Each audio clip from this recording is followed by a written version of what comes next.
happy to hear and to see everyone this afternoon for our Advisory Council Orientation and Innovation meeting. I am the project director for the Connecticut Family School Partnership Network for Education, and as you know, as members, this is the work that we have that is funded by the U.S. Department of Education. I've been working at Quick for 20 years, and most of that time my work has involved family engagement work. And what I do know right now is that we have the landscape is changing in terms of family engagement, and guess what? Family engagement is on the horizon. And so I think that we are in a unique position right now to move the whole idea of family engagement, practice, and policy forward in our state. And we're very happy to do that. I am going to go over just a little bit about the protocol that we have, and want to make sure, I'm sure that everyone has been involved in different Zoom meetings, but we will be recording the session. Everyone will be muted, but we will have, please, we're going to ask people to put things in the chat section. If you have questions, we're going to pay attention. So we will look at the chat section, and we will have an opportunity for breakouts, because I know that, I know this wonderful group of people and the expertise of the people, of our members, really like to talk to each other and share big ideas. So that will also happen. In order to get us started, what I would like to do is in the chat, if people could just introduce themselves and to think about one word that would describe how you're feeling right now, just to kind of give us a context and ground us in our thinking. So we'll take 1 second to do that, and I'll read some of the comments. So if you could do that, that would be great.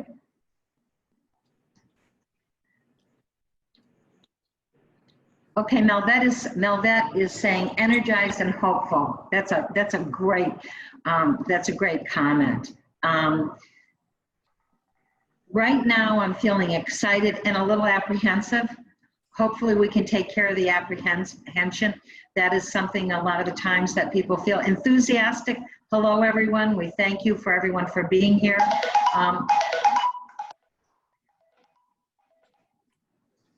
Pulled in many directions, an honest answer. Naya is saying that she's a senior. One of our members, a youth member, is in high school and feeling very optimistic for our future. Certainly encouraging from our young people. So I'm gonna pay attention as we move forward in terms of talking about people, but it's very encouraged that people are hopeful and excited, and maybe in some cases feeling just a little bit overwhelmed, but I thank you for your participation. I'm going to go over the agenda very quickly. We have a lot of ground to cover this afternoon, and so that was kind of a little bit of a welcome to members. We're going to let people have a chance to talk to each other, but we have several members here and consultants who are going to help us to bring some real perspective to the day. Of course, we have Ann Henderson. Ann has been certainly she is on the National Family Engagement NAFSCI Board of Directors, and also is a consultant for the Annenberg Institute. Ann brings incredible expertise and has been one of our mentors for the state of Connecticut, and we always appreciate her support.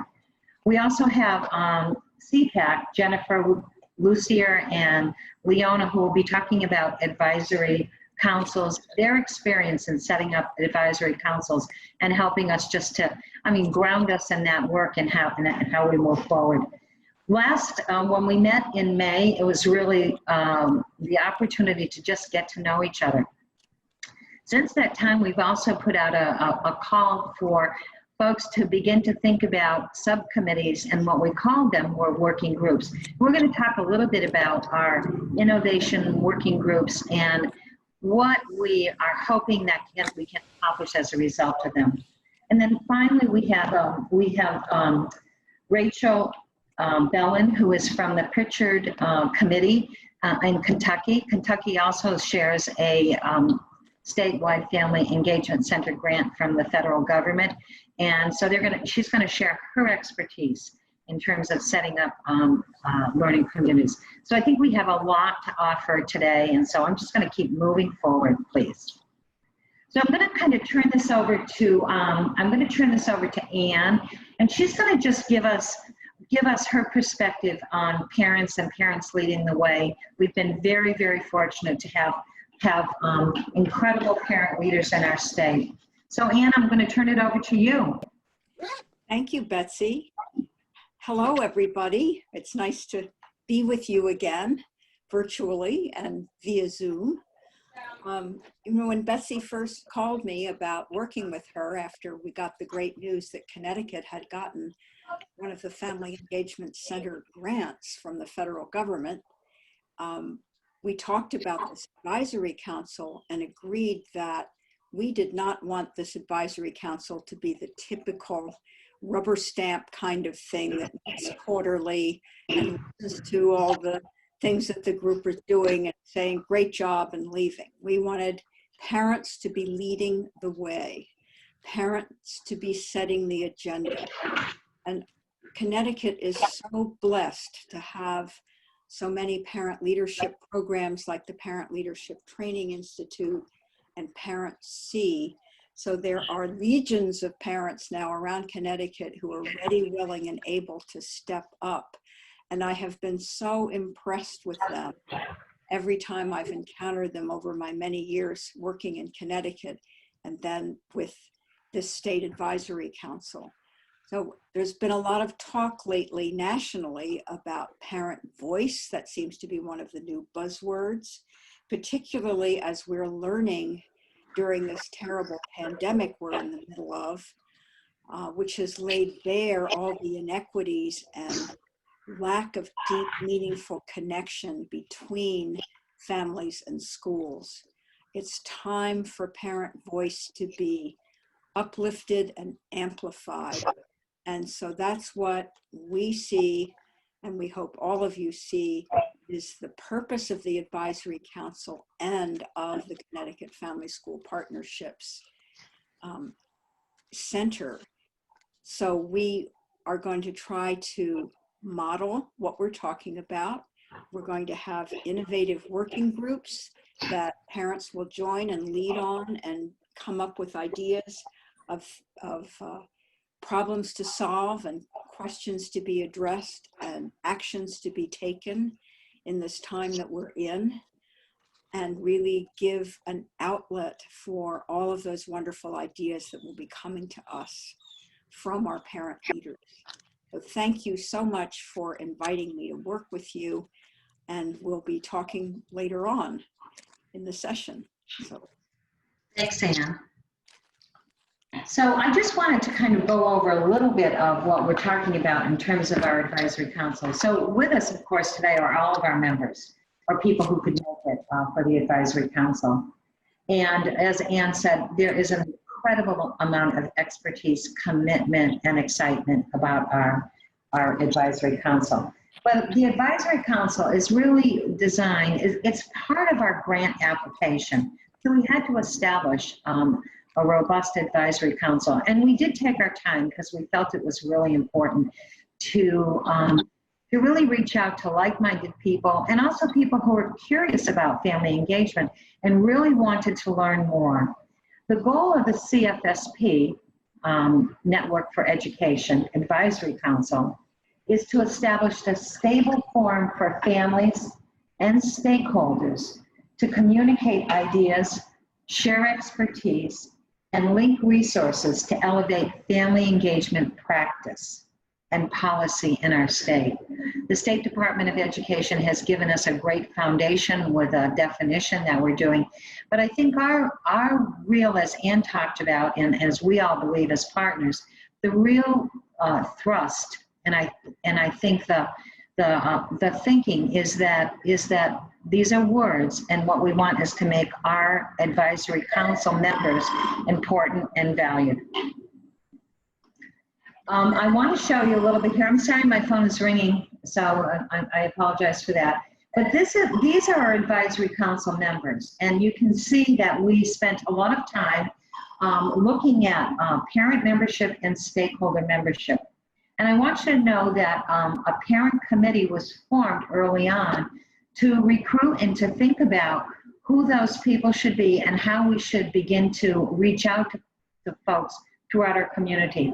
And we're really proud of this. We're proud of our map. We'll continue to look at this, but you can see that our idea was really to reach out to people from throughout the state as we move forward in our work.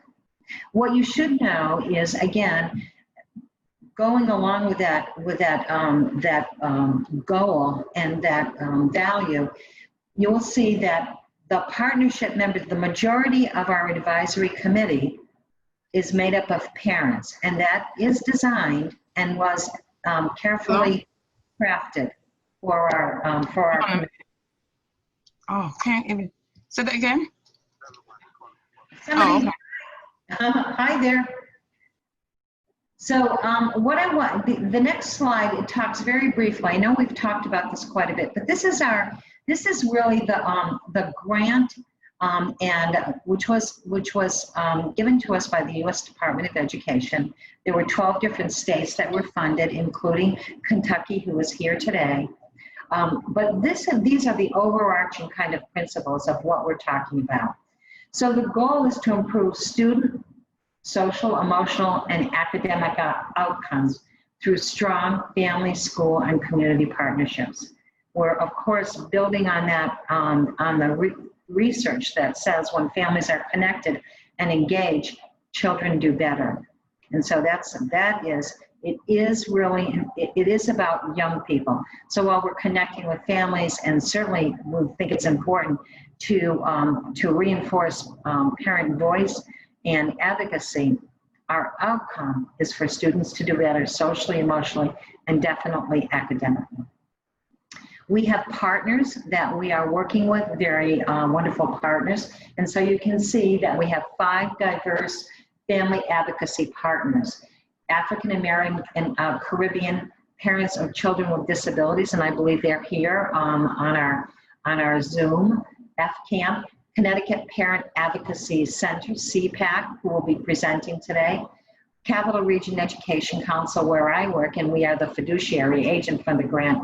And then finally, the Connecticut State Department of Education, the umbrella for the work that we do. And finally, the State Education Resource Center, who is helping us also to implement and to begin to do the work that we do. The three big buckets that we are talking about as far as our overall work is to build the capacity of schools and professionals in the community. We are also building the capacity of parents and leadership opportunities through direct service and different kinds of training, to promote shared leadership between schools and families. And that is really where our advisory committee and council, it's in that bucket that we're really kind of pushing forward this work. And then the last one is really to develop a hub or a website for the work that we'll do as we move forward. So one thing that I think is important is we certainly have a work plan and we've put things together, but I think what we're looking at from, of course, our advisory members is the expertise and the information that we can gather and that we can use because of our situation in our country and in our state right now. COVID has put us in a totally different category, unprecedented.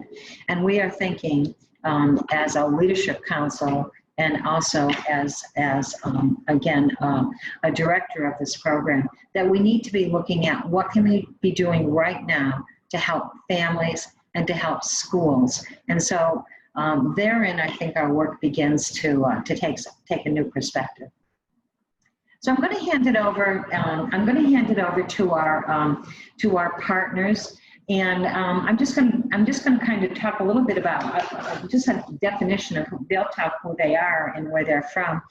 But CPAC, or Connecticut Parent Advocacy Center, the goal is to educate, support, and empower Connecticut's diverse families of children and youth with disabilities, chronic conditions, ages birth to 26, and the professionals who serve them. So I want you to know that CPAC is a very important partner in the work that we do, not only dealing with children with special needs and their parents, but also in the work that they do promoting family engagement throughout the state. And so I welcome their opportunity, their expertise. Both Jen and Leona are parent consultants, and they're here to talk a little bit about advisory councils, because they've set up so many advisory councils in our state on behalf of parents. Their experience I felt was really important for us all to hear about, and also to talk about the roles and the responsibilities of an advisory council. Now, I know a lot of you have probably sat on advisory councils, but we think it's important to just kind of set the stage as we move forward. So Leona and Jen, I'm going to hand it over to you.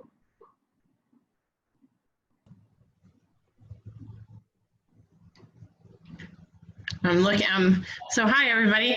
I'm Leona. I'm looking for my partner in crime. I don't know where she is right now. Hopefully out there somewhere. Betsy, are we sharing the screen, or are you going to continue to share for us? I'm going to let you share your screen, Leona, okay? Okay, give us just a second. Good. I thought we were up there. Jen's doing it. See, she's so awesome in the background. She's like, there we go. Yep. So like Betsy said, we're one of the partners in the work and talked about who we are. One of the things that even though our primary focus and our everyday role is making sure not only parents are at the table, but parents with children with disabilities have a seat at the table as well, as every group has a different barrier that might prevent full participation in different activities. So one of the things that Jen definitely, just gonna go back, definitely is what we call our SEAC coordinator, and she helps set up with some of the staff special education advisory councils in some of the districts across the state, and they've been successful. So with that being said, we wanted to take an opportunity to talk today about what CFSP Advisory Council would look like. So Betsy already went over the definition of family engagement in Connecticut, but we want to focus on the full, equal, and equitable partnership among everybody. So families, schools, and communities. And we want to talk about which group, if the stakeholders, do you represent? So everybody's here for a reason, and sometimes we wear multiple hats. But in this particular council, I want everyone just to take a moment as we talk briefly today, and I want you to think about what we say through your lens. So I sit on the State Advisory Council for Birth to 3, the ICC, and in that role, even though I work for CPAC, my role at that table is a parent, and a parent of children who have been through Birth to 3, and parent of children with disabilities. So those are my roles as a parent that I'm bringing to the table. I want you to think about that today. Which group are you representing when you come to the table? And then in the 3 buckets that we have, thinking about how you can advise the council on some things that will go to leadership, which we'll get to in a second, about building capacity, direct services, and the website. And on our graphic that we have is how they actually read in the grant. So it says building capacity, direct services, and the virtual resource repository, which is the website, which is up and going. So when we're doing that, we want to think about areas that might be an obstacle, or how are people not having access to, or what kind of things can I provide back? So Jen. Can you hear me? We can. Okay, great. Thank you. Hello, everybody. I'm Jen. I'm also from CPAC. I'm going to talk to you about our cycle of continuous improvement and the role that the advisory council has in that. This is actually a graphic that came from our grant proposal. And in the first part, that's you guys, identify the local needs. That's really the key part of our work is, you are the community, the families, the schools, the community members. So you know better than us how to advise us on the work. So you identify the needs, and then number two, you bring it to the CFSP leadership team, which they select the relevant evidence-based interventions, and they collaborate with the CFSP staff to move on to implementation. So the CFSP staff will be the ones implementing the work that comes from your advisory opinions. And then it circles right back to the advisory council, where everybody in the council will examine and reflect on the work that we've done.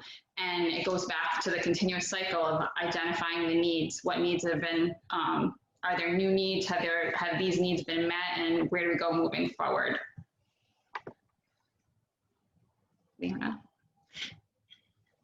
So like Betsy said, and we all know, you guys have been through a lot of training and bring a lot of experience to the table.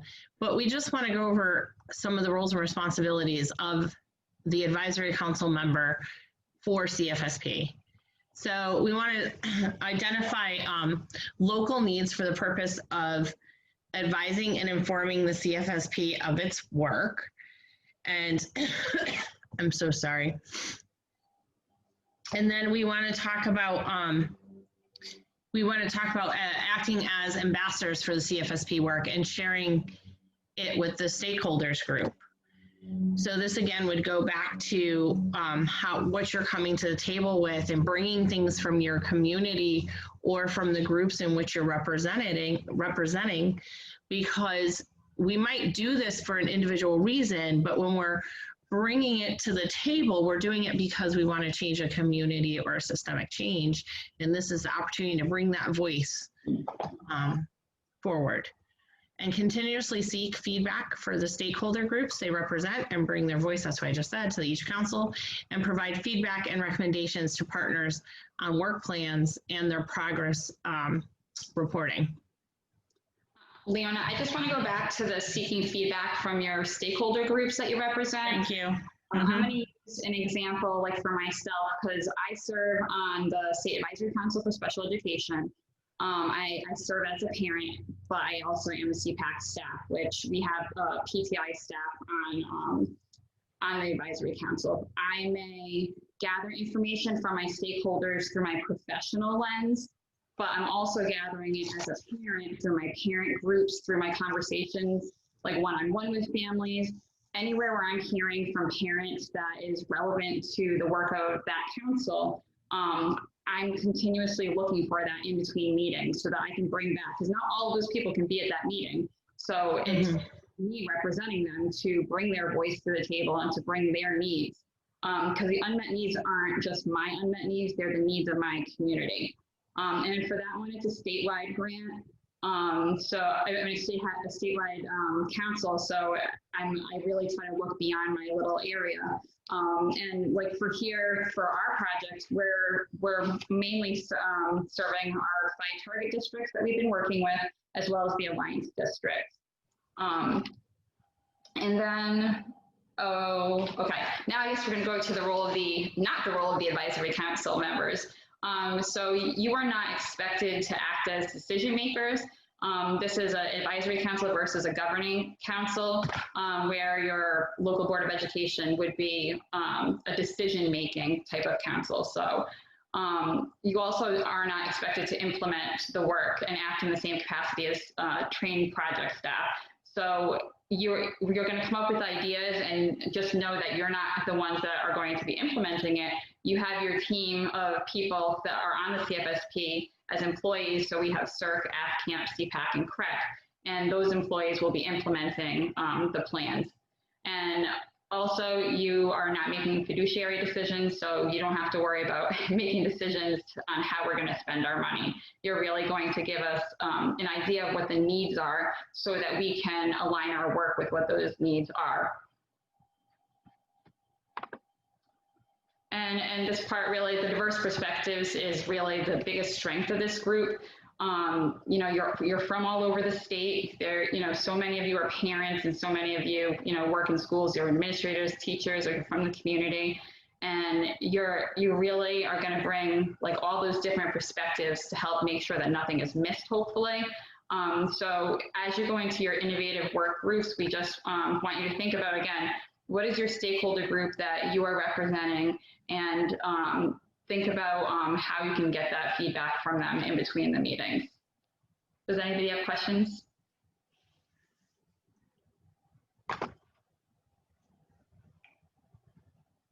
Okay, thank you.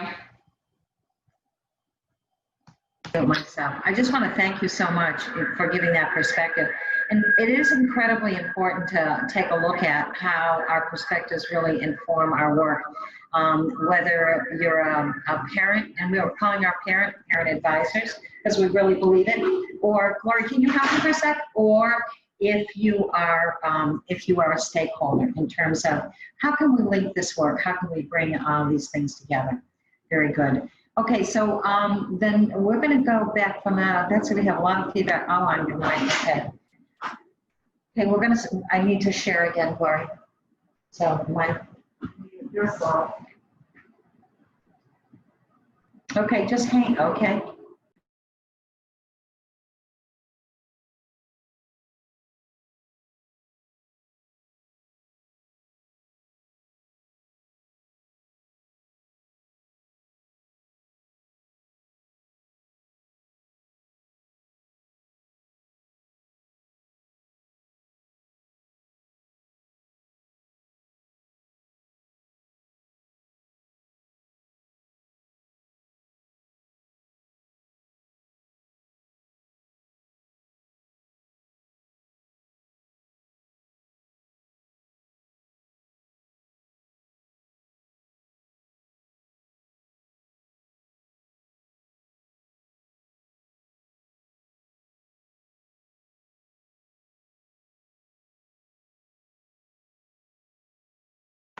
Betsy, you're muted.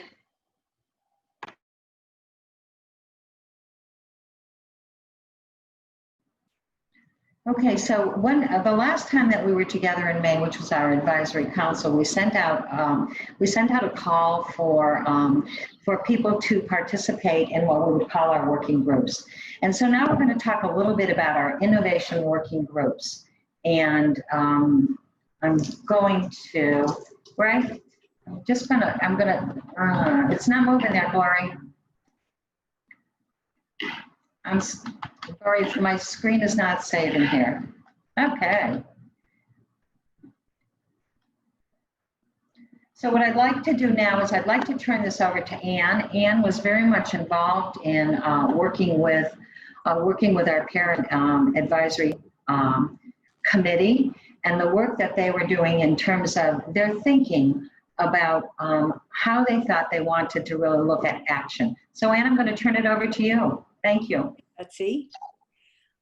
Well, along the line of parents lead the way, and that we didn't want the advisory council to be, you know, the same old kind of pro forma rubber stamp group that so many are. We also didn't want the committees that the advisory council would form to be just run of the mill either. So we're calling them innovative working groups, or IWG, but I think we can just call them the innovative working groups.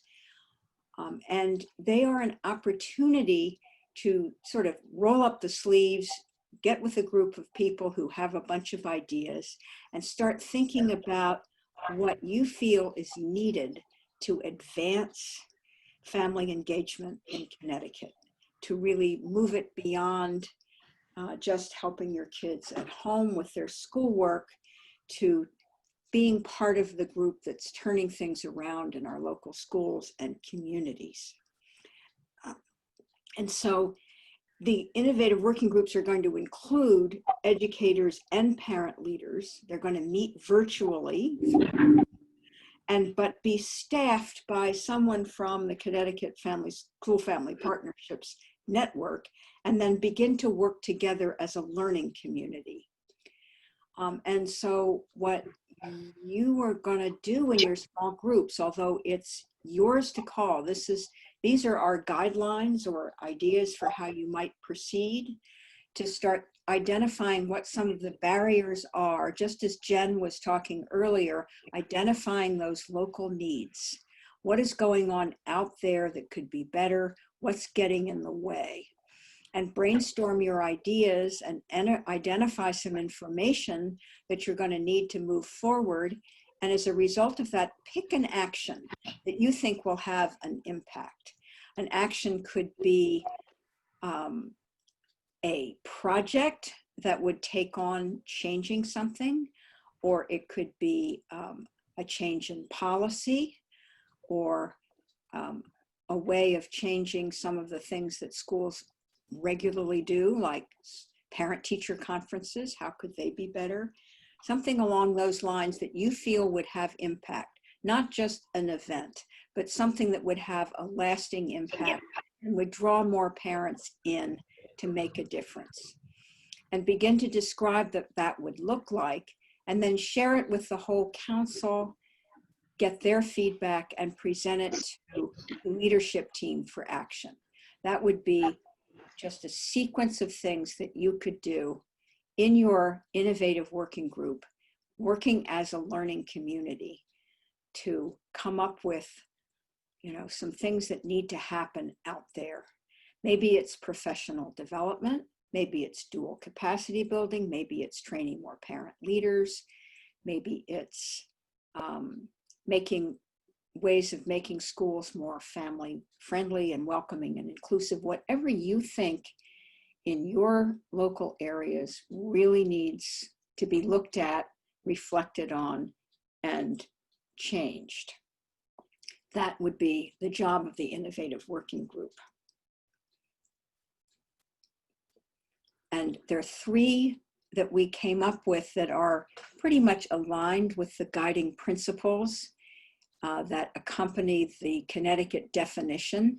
And by the way, that definition and framework are spreading all over the country. People really love it. It's either they're adopting it or they are using it as an inspiration and a taking off point for their own definitions and frameworks. But one of the things I can tell you as someone who has tracked the research for many years is that what parents say they want in family engagement pretty much coincides exactly with what the research says is effective practice.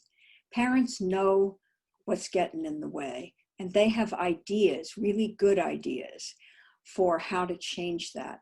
So we need to listen to them, because the odds are very high that what they're saying is what research is saying we ought to be doing. So we picked 3: communication, but with the idea of course, it's two-way communication, but communication that amplifies parent voice. We also have a group that would be centered on links to learning, that is making sure that what schools do to engage families and families do to have more of a voice is linked back to what children are learning and doing in class. Because the research is really clear there. The more that what we're talking about, what we're doing, what we're reflecting on, what we're changing has to do with what children are learning, and how to enhance and advance that is what is going to have the most impact. And the final working group would be centered on sort of professional development that's dual capacity. That is, it's building the capacity of educators and families to collaborate more effectively, and for parents to be leaders in that work. So each of these is interconnected. Everything that one is doing is going to complement what the others are doing. So of course we want the groups to be sharing very frequently what they're doing and getting feedback to strengthen the work of each of the groups, and then also to maximize its collective impact. So we're asking each of you to pick one area you would like to work in. This is not, as Betsy pointed out at the beginning, a requirement, but we hope that many of you, or most of you, or even hopefully all of you, will pick one of these. It's advisory work, as Jen has cautioned us, but it is work that will set the agenda. It's work that will inspire the whole network of Connecticut Family School Partnerships to move forward in a unified way that's going to make a real difference for children's learning and for families' capacity to support that learning, and to work with educators to make schools more effective, more powerful, more community-centered. Are there any questions about this? Anything come up in the Q&A box? We have a little handout that you'll get as a follow-up to this that just lays out the basic kind of working guidelines for the innovative working groups.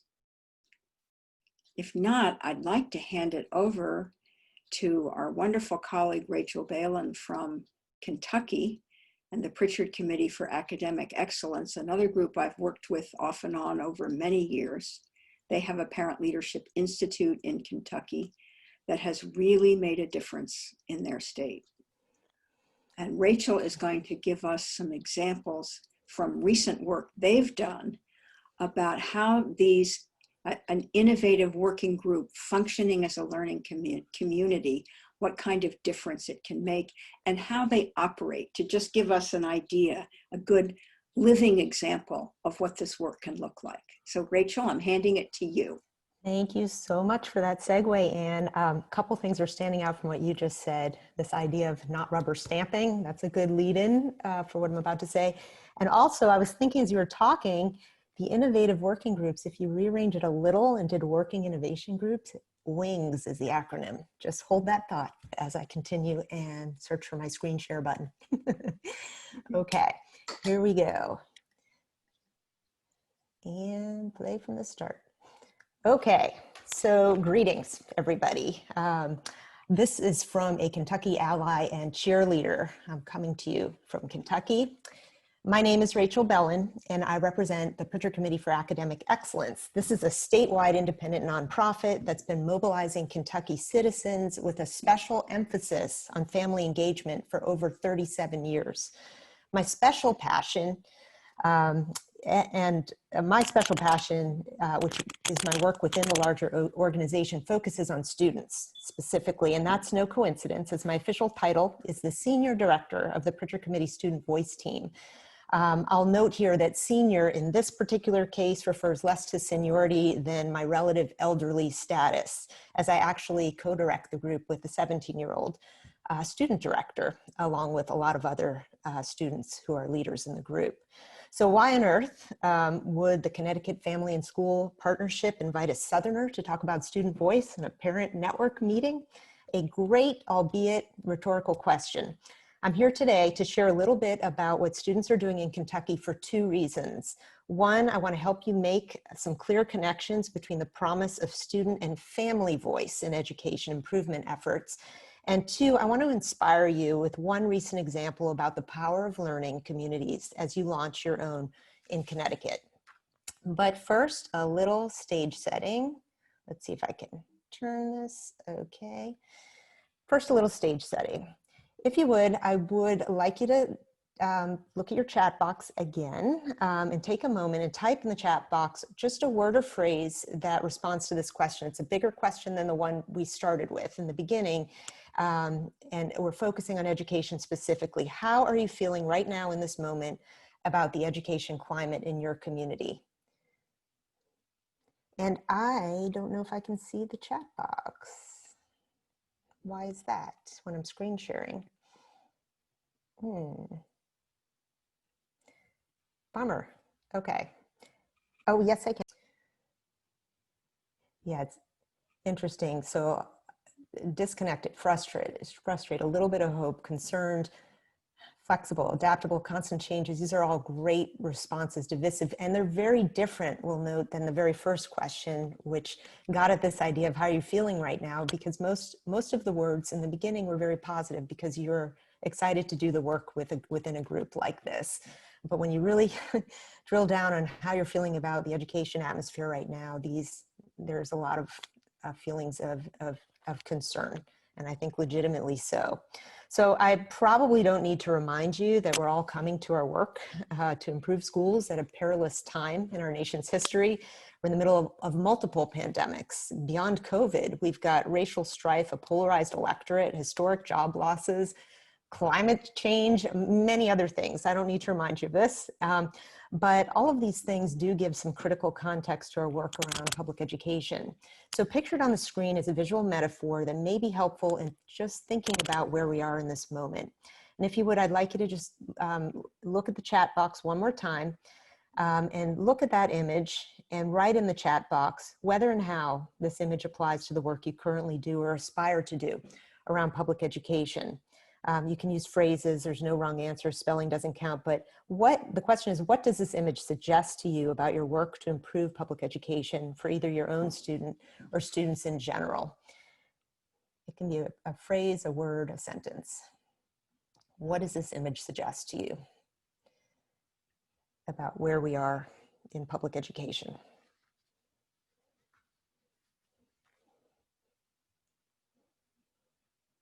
What is it trying to say?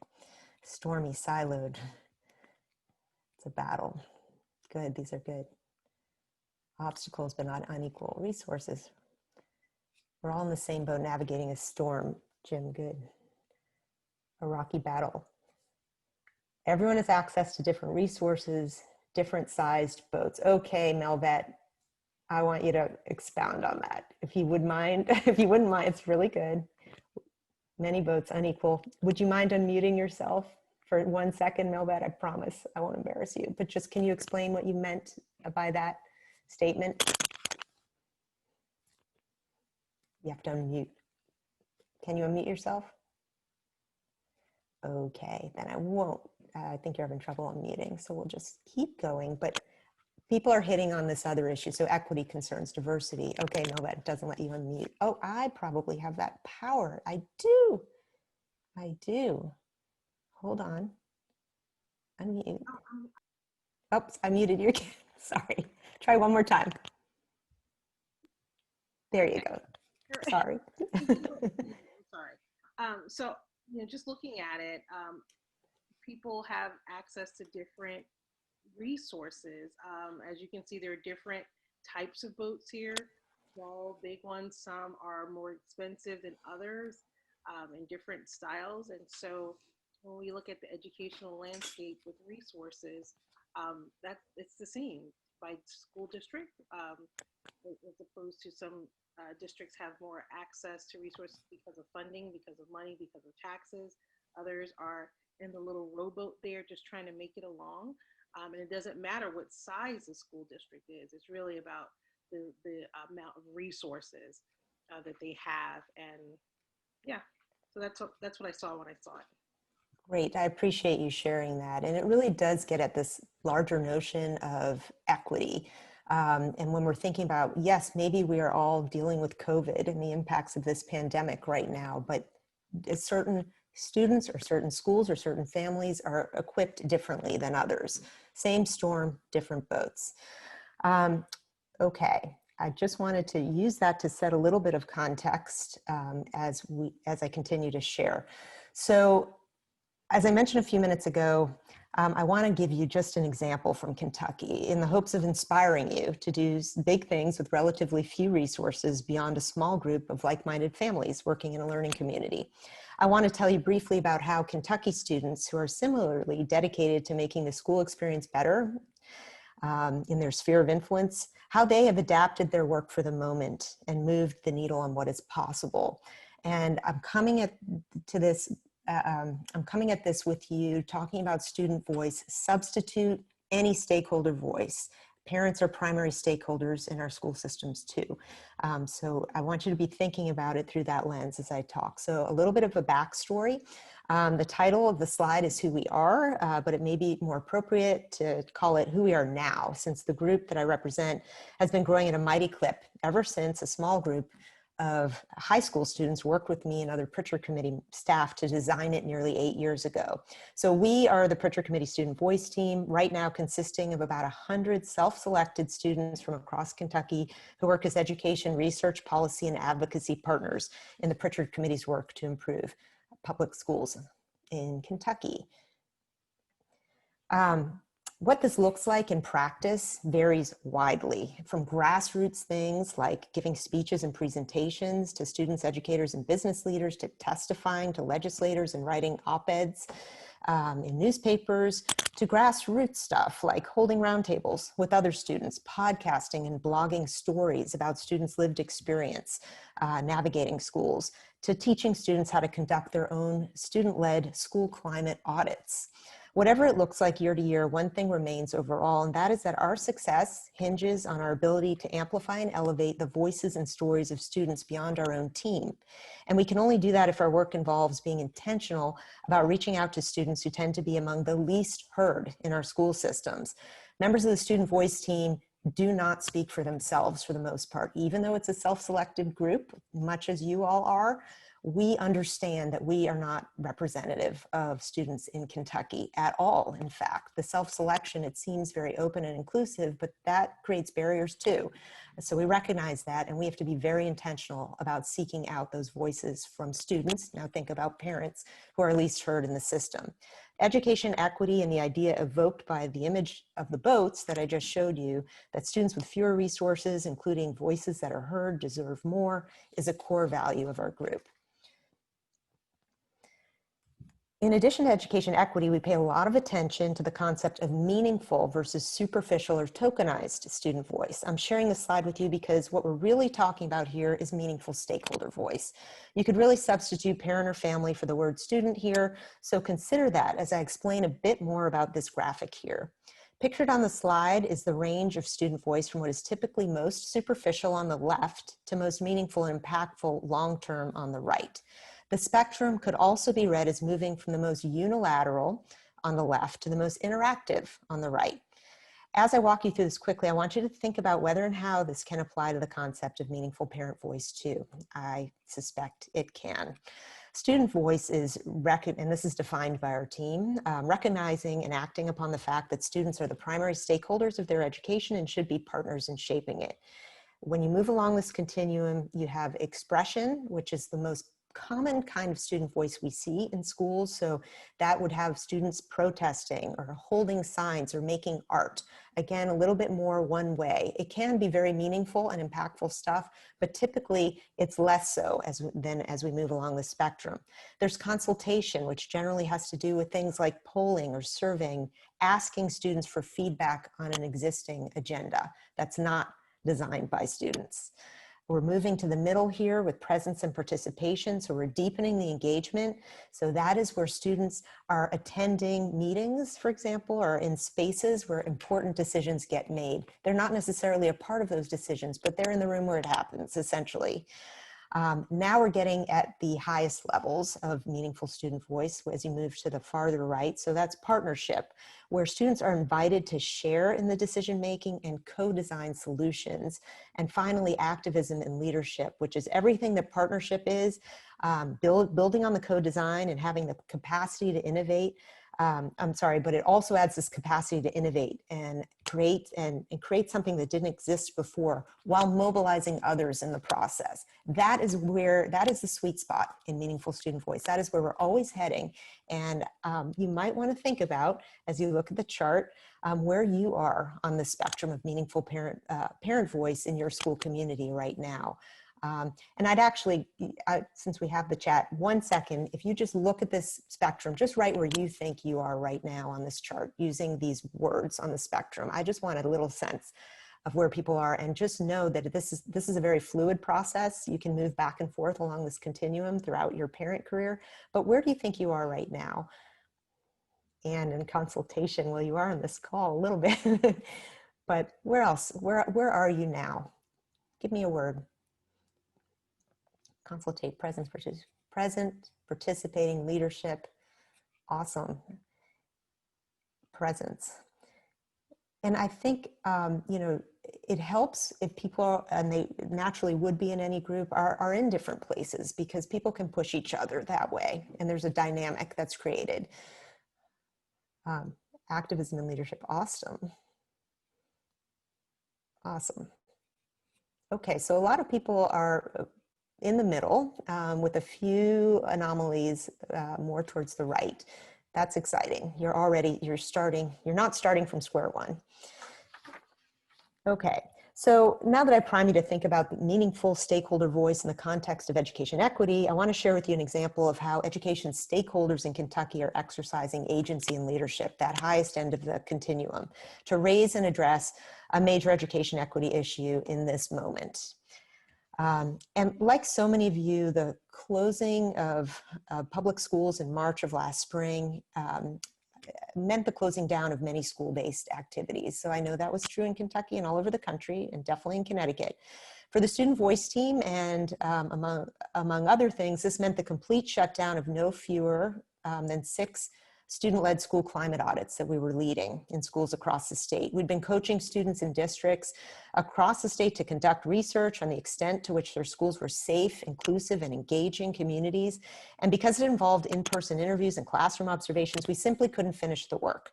But our team of high school students managed to pivot the effort in a major and massive way. Within 2 weeks of the school closures, they began to think of the import of thinking about school climate now that students were learning from home. They then imagined what a climate study could look like if it were scaled across the state. And thus, the Coping with COVID student-to-student study was born. It would have 2 phases, this study.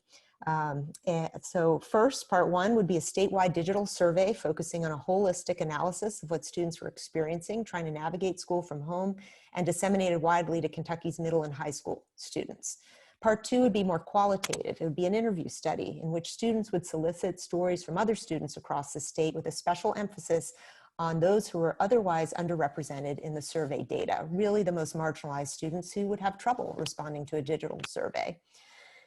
And hundreds of hours of Zoom meetings later, the results shocked even us. Nearly 13,000 Kentucky students from every one of Kentucky's 120 counties responded to this survey. The response rate represented an absolute goldmine of data, as the team realized that no one in Kentucky, not any other education group or school district, and not even the Department of Education, had been able to hear from students exactly what they were experiencing when school doors closed.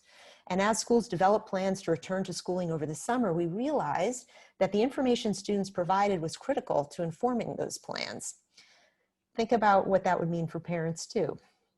To give you a quick taste of the import of what the students found when they analyzed the data, I'm just going to share a few of the highlights from the survey with the infographics and the analysis generated by, of course, the students themselves. And by the way, the only reason they're not here presenting this instead of me is because they're in school. Okay, so on meaningfulness and manageability, students paid a lot of attention in the survey that they designed to meaning in school. They reported a drastic increase in the manageability of their coursework. A drastic decrease. That's what students said in the survey. It's illustrated by the graph on the screen, which shows that when schools closed for COVID-19, nearly a quarter of all Kentucky students responding reported feeling like their schoolwork was less manageable, even if they felt like it was totally manageable before school closures.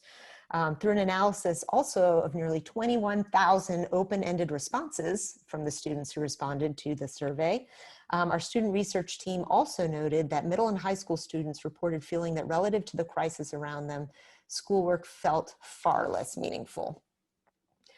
Regarding emotions and responsibilities, this is probably not so surprising, but notable anyway in terms of the numbers was this. Students who felt their schoolwork was more meaningful also reported more positive emotional changes. Specifically, students who spent less than 1 hour or more than 5 hours per day on schoolwork tended to have more negative emotional experiences than those middle and high school students. In the sweet spot, those who spent between 1 and 5 hours a day on schoolwork.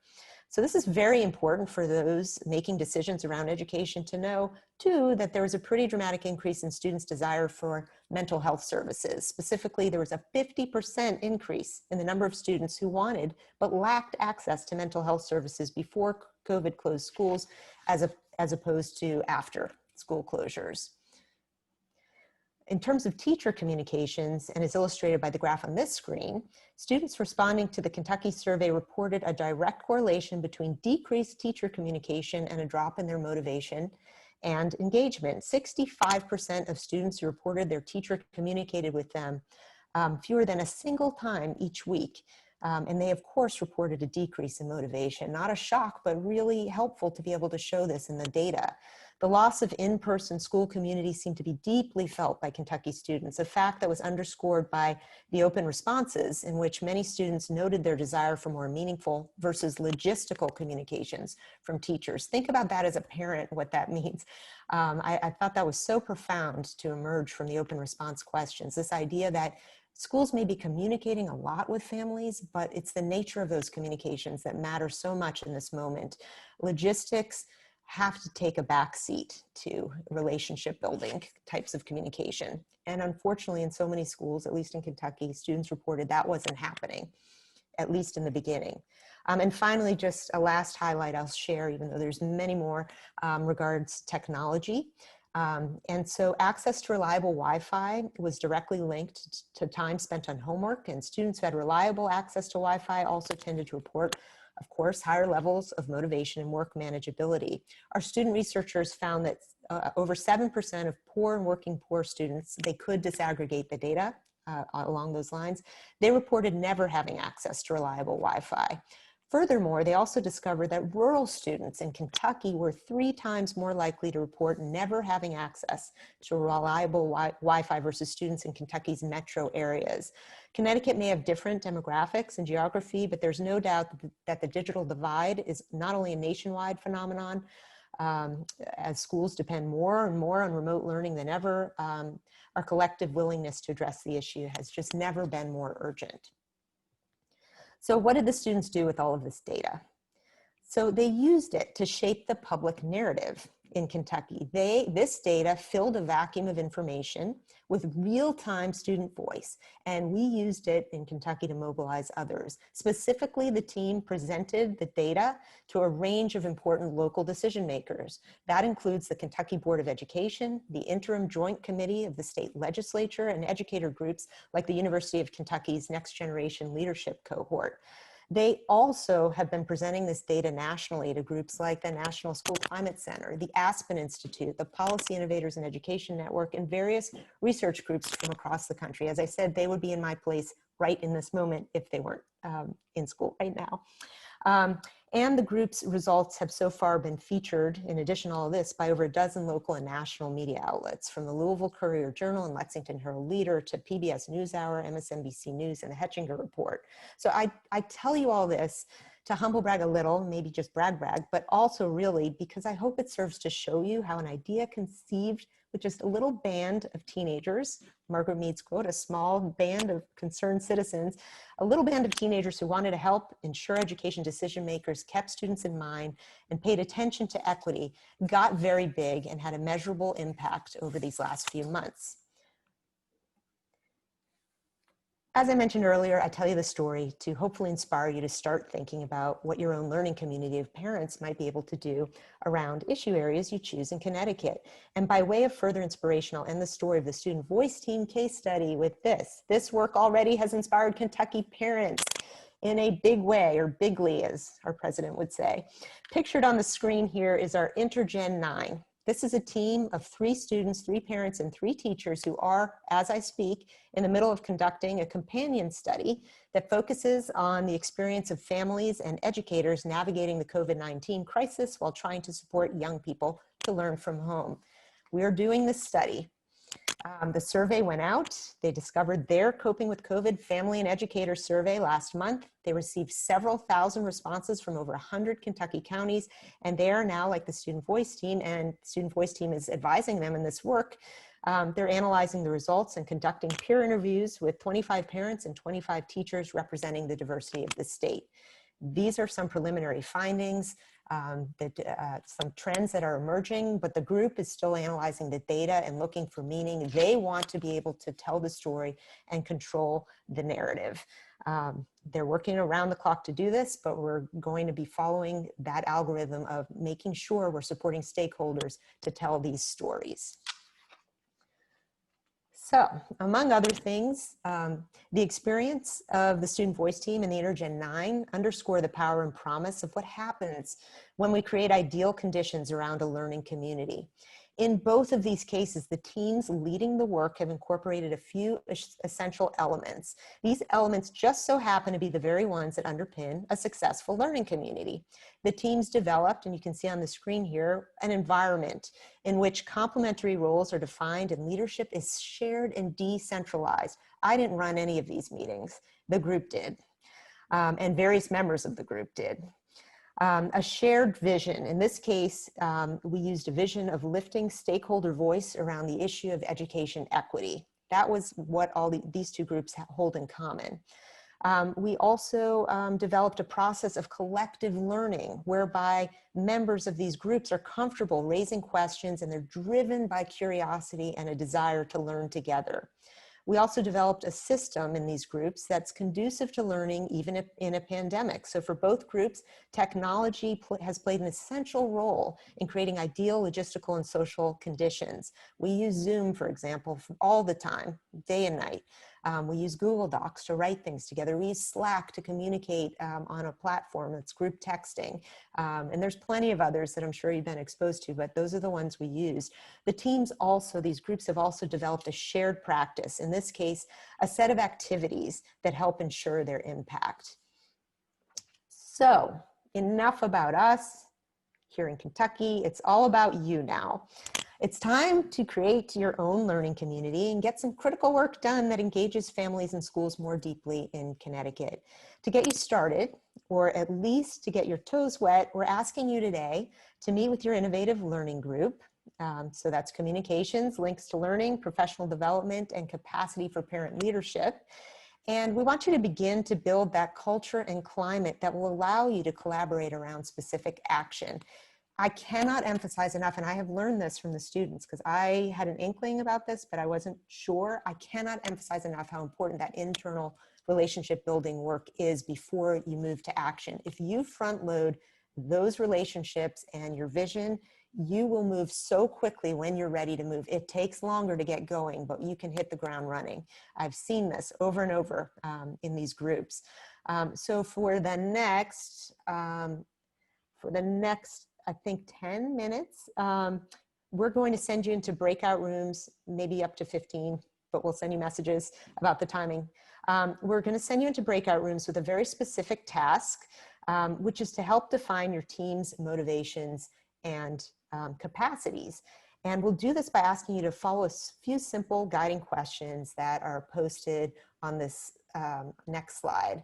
So we want you to just answer in your small group, what drew you to the group? We want you to define your motivation. We also want you to share what the talents are that you're bringing to the group. We need to know what the capacities are because you can build on a lot of existing energy. Don't resist what's there.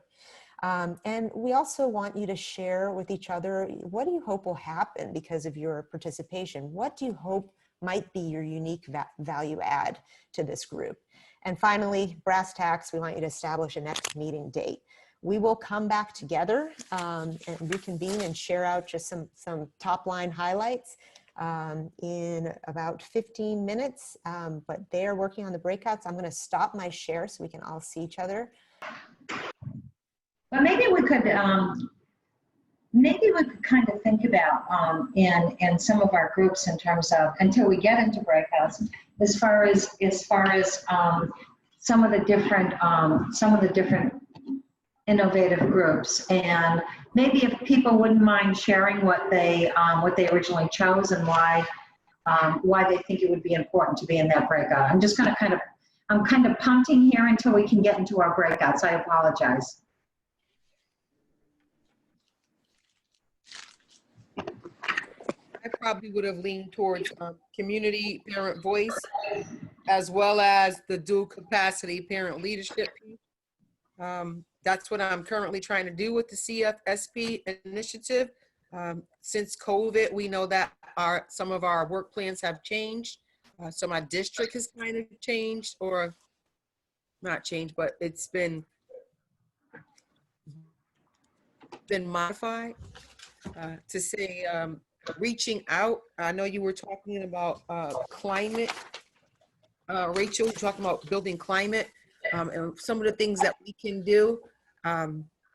Just keep plugging with it. I mean, going into the schools, I find that it's kind of like it's my house type of situation, and you just have to make yourself an extended visitor until they recognize that you're going to be there, and then you build these relationships, and you already come with parents, and parents are there. And I guess when you have the same goal, it's easier to build partnerships.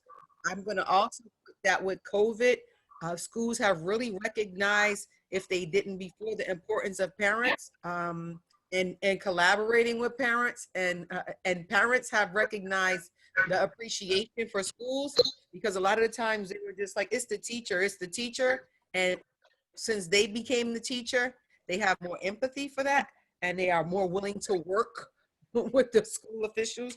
I'm finding that we're trying to bring in a pilot to Hartford schools to make it known that we are all the glue to help improve. So that's what we're doing. It's awesome, some of the work that was done for the past school year, building those connections.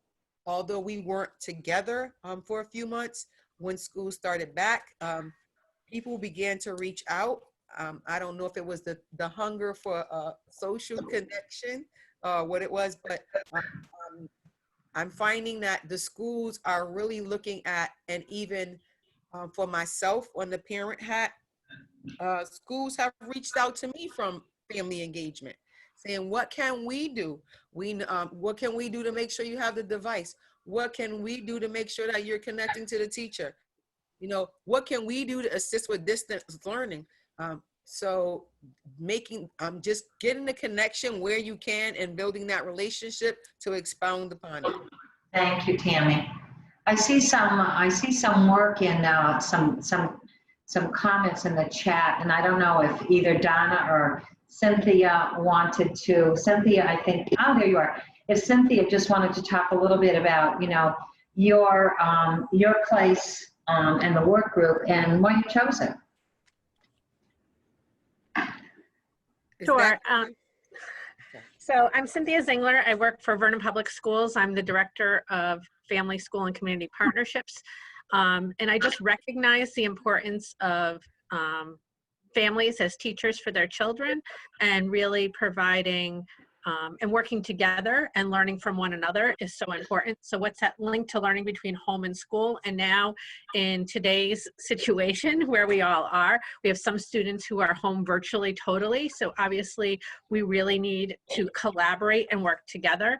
And then we have students who in our district right now are hybrid. So they are still home learning, you know, 3 days a week. So I just think this link to learning piece is vital, that we are learning from one another, providing tools, support, strategies on both sides, right? What works well for my child here at home, and then the schools providing those strategies, tools, and resources so that that learning happens no matter what setting students are in. Thanks, Cynthia. Do I have a parent out there who would like to kind of chime in here in terms of, I know that we had a fabulous parent planning group, and I'm kind of telling people in terms of, would they like to speak up? Hi, I'm going to speak up because Nia's in the car with me. Okay, thanks, Caroline. Is it too noisy in the background? We can hear you. All right, good. So I was talking to Nia about what she wants to do. So myself as a parent, I'm interested in parent leadership, even the dual capacity portion for professional development. But in talking to Nia is interested. I think we should go on for 5 minutes. Well, I did find myself very interested in communication, because I like seeing how things work. I like being able to have those networking with people and being able to speak with parents and schools and work together to come up with solutions. It also kind of works. Yes, I am very interested in participating in that kind of order of things. However, I am also interested in links to learning because I do believe that there is a lot that youth can offer when it comes to different links to learning, you know, because parents have many great ideas on how their kids kind of learn in all of these different environments like they're struggling. And I think that it would be great to have a youth perspective on that. So either one of those would be a good. Hi, Betsy. This is from Middletown. How are you doing? Yeah, thank you. I didn't pick this one. I do think that school governance councils and having opportunities where parents and teachers and community members get together around the same table as true partners working together on school-based issues is really important, especially in this distance learning time. There's so many issues that are coming up with technology or with, you know, parents trying their best to keep their child engaged and motivated. So I think really working together, and one way that we do so, and a lot of schools, and my school has this, is a school governance council, where parents and teachers working together, trying to create strategies to help support the engagement. So I think that that's a real good thing to continue to push for. Thanks so much, Jim. Important work in terms of Middletown. So one of the things, Connecticut did do a survey, as I'm waiting to see if we can fly in, but Connecticut did do a survey in June for families and for teachers. And it was our desire to kind of figure out what was happening with distance learning and some information. We're putting together all the results. Actually, Dave Bechtel was on here before. He was one of the people that was involved in helping to develop the survey, as well as folks from the National Network of Partnership Schools. There were three things that I really took away as far as really important, and I think they're very pertinent to the work that we're doing today. One was that in a lot of instances, families did not recognize the work, or teachers, let me say teachers did not recognize the amount of work that was happening in the home with families. It was kind of a disconnect. They weren't quite sure. They thought that maybe, you know, they weren't spending as much time as they were, where parents were reporting that they were spending a significant amount of time. So there was a gap in that, perception.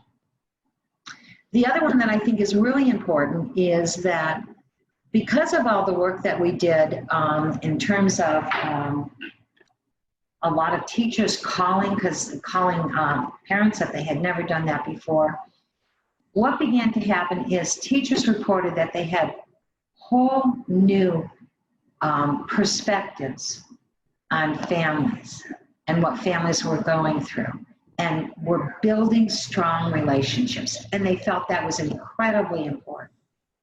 And one of the things that they asked for was more training around family engagement. So we've never had that kind of, when I talk about the landscape and looking at the horizon, family engagement is now in the landscape.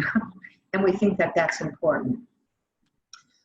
And then the other thing that we thought was really important is that, and it goes to, I think, what Jim was talking about and also Cynthia was talking about, is one of the things that parents want desperately to know about is what are their children learning, right? In the course of the year, what are they learning? And how will I gauge my child's learning? And I think that speaks very specifically. That's the number one thing that parents really wanted to know. And so that speaks to this whole idea of us, right? Whether we're professionals or whether we're parent advisors. How do we begin to kind of bridge that gap? How do we make that communication And how do we develop that two-way communication? And so those are things that I think, will be important. Thanks, Donna. As far as communication is the key.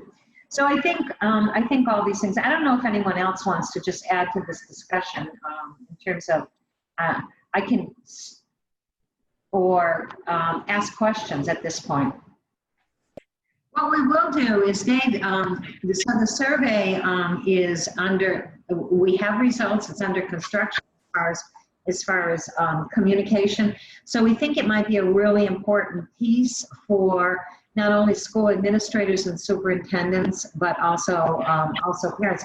And so we really want to think about how we roll out that communication plan and what we have in terms of the survey. That will be coming. And we planned on really presenting the overall larger survey in our next Family Advisory Council meeting. So we are going to make that available to you all. Remember that they can steer the direction of their group however they like. So for example, parent leadership could also include student leadership. Exactly. Parent voice could include student voice. And linking to learning could include hearing from students about how they would like their teachers and their parents to support their learning. Thank you, Anne. That sounds good. Yeah. Thanks, Anne. Thank you for being a part of our day. In our chat section, we do have an evaluation, which I hope that you will complete. And what I wanted you to know is that our next CFSP Advisory Council meetings we scheduled. The times are the October 22nd is 2 to 3:30. We may, in fact, be doing a doodle poll to make sure that the times are good for everyone else. You can see January 21st, April 8th, and June 17th. One thing that I did want you to know is what we will be also sending out, in addition to the deck, the PowerPoint and the information that we can deliver to you there. We are making membership available for all Advisory Council members. But one thing that I did want to do first was to make sure that I have your permission, because the process is for us to submit emails, and NFS, the National Family Community Engagement, will be sending you that information to sign up for NASCI. So that is the process. So we'll send you all that information. You can see our website, ct/fsp.org, which has a lot of information, and I would urge you to go to that website. I just want to thank you. I want to thank you for being such troopers here today. I was really hoping that we would have that time as far as breakout rooms. For whatever reason, that technology was not working with us today. We thought we had it, we didn't. But again, thank you so much, everyone. And I'm just going to leave you with one thing that I wrote down, and I think it kind of speaks to some of the work that we've done. And I took a quote from Dr. Mead, right, a cultural anthropologist. And what she said was, and this has been something that I've tried to in my life to kind of practice in terms of my professional career. Never doubt that a small group of thoughtful, committed citizens can change the world. Indeed, it's the only thing that ever has. So again, I want to thank you today for your participation, and please get back to me if you have any questions. Thank you so much.